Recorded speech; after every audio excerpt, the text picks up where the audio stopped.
The Rear Guard by Tennis Morrill. I'm not sure if I've read this before, but I've heard good things about it. The castle would hold, no matter the forces. The walls of Cascabel Hall would never fail, but that was small consolation for Menegar. He was hungry. In fact, he had never been so hungry. The well in the atrium of the fortress supplied him with enough water to hold there until the Fourth Era, but his stomach reminded Menegar, minute to minute, that he needed food. The wagon load of supplies mocked him. When his army, the forces of the King of Solitude, had left Cascabel Hall and he had manned the battlements as the rear guard to protect their retreat, they had left a wagon behind to supply him with enough food for months. It was not until the night after they left that he inspected the larder and found that nothing edible was in the wagon. Trunk after trunk was filled with netch armor from the army's incursion into Morrowind. Apparently, his Nord confederates had assumed that the lightly opaque material was hard at tack in aspic. If the Dunmer whose caravan had been raided knew about this, they would never be able to stop laughing.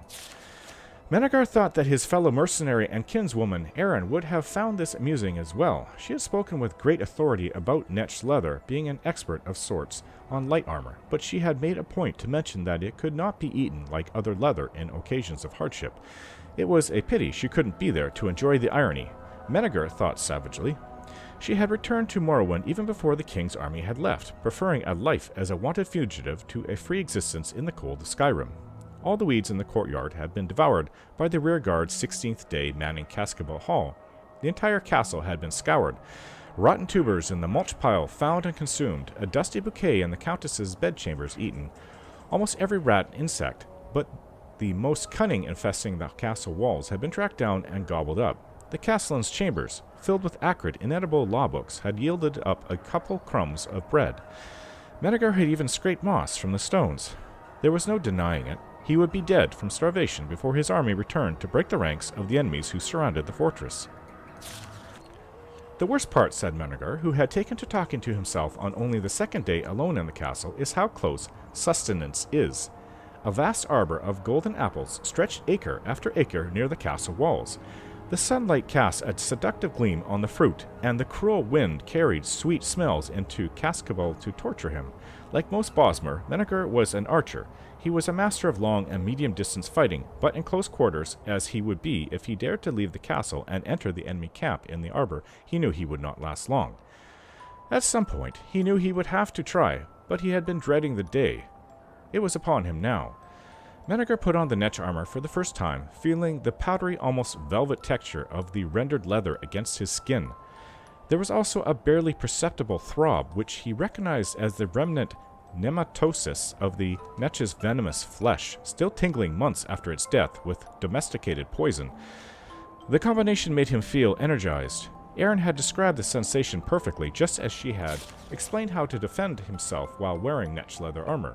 Under cover of night, Menegar crept out of the back gate of the castle, locking it behind him with a rather cumbersome key. He made for the arbor as quietly as he could, but a passing sentry, coming behind a tree, saw him. Remaining calm, Menegar did as he remembered.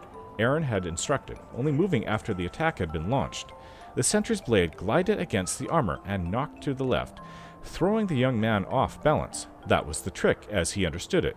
You had to be prepared to be hit, and merely move with the blow, allowing the membranous armor to divert the injury away.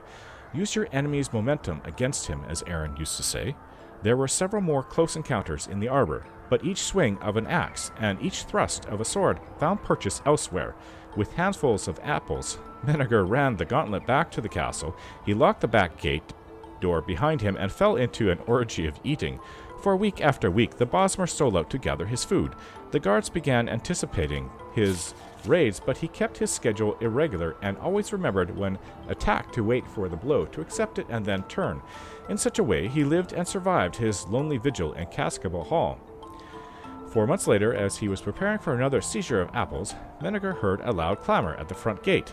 Surveying the group from a safe distance on the battlements, he saw the shield of the King of Solitude, his ally, the Count of Cascabel, and their enemy, the King of Farron. Evidently, a truce had been called.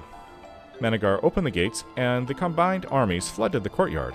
Many of the knights of Farron sought to shake the hand of the man they had named the Shadow of the Arbor, expressing their admiration at his defensive skills and apologizing good-naturedly for their attempts to slay him, only doing their job, you know. There's hardly an apple left on the vines, said the King of Solitude. Well, I started on the edges and worked my way in, explained Menegar. I brought back extra fruit to tempt the rats out of the walls so I could have a little meat as well. We spent the last several months working out the details of the truce, said the king. Really quite exhausting. At any rate, the count will be taking back possession of his castle now, but there's a small detail we need to work out. You're a mercenary, and as such responsible for your own expenses. If you had been a subject of mine, things might be different, but there are certain old rules of law that must be respected. Menegar anticipated the strike. The problem is, the king continued, you've taken a good deal of the count's crops while here. By any reasonable computation, you've eaten an amount equal to and likely exceeding your mercenaries' wages. Obviously, I would not want to penalize you for the excellent job you've done defending the castle in uncomfortable circumstances, but you agree that it's important that we observe the old rules of law, don't you? Of course, replied Menegar, accepting the blow. I'm delighted to hear that, said the king. Our estimation is that you owe the Count of Cascabel 37 imperial gold, which I will gladly pay to myself with interest after the autumntide harvest, said Menegar. There is more left on the vine than you suggest. The kings of Solitude and Farron and the Count of Cascabel stared at the Bosmer. We agreed to abide to the strictest old rules of law, and I've had time to read a great many books over the time you were making your truce. In 3rd Era 246, during the reign of Uriel IV, the Imperial Council, in an attempt to clear up some questions of property rights in Skyrim during those chaotic days, decreed that any man without a liege who occupied a castle for more than 3 months will be granted the rights and titles of that estate. It's a good law, of course, meant to discourage absent and foreign landlords. Menegar smiled, feeling the now familiar sensation of a glancing strike diverting. By the rule of law, I am the Count of Cascabel. The rearguard's son still hold the title of the Count of Cascabel, and he grows the finest, most delectable apples in the empire.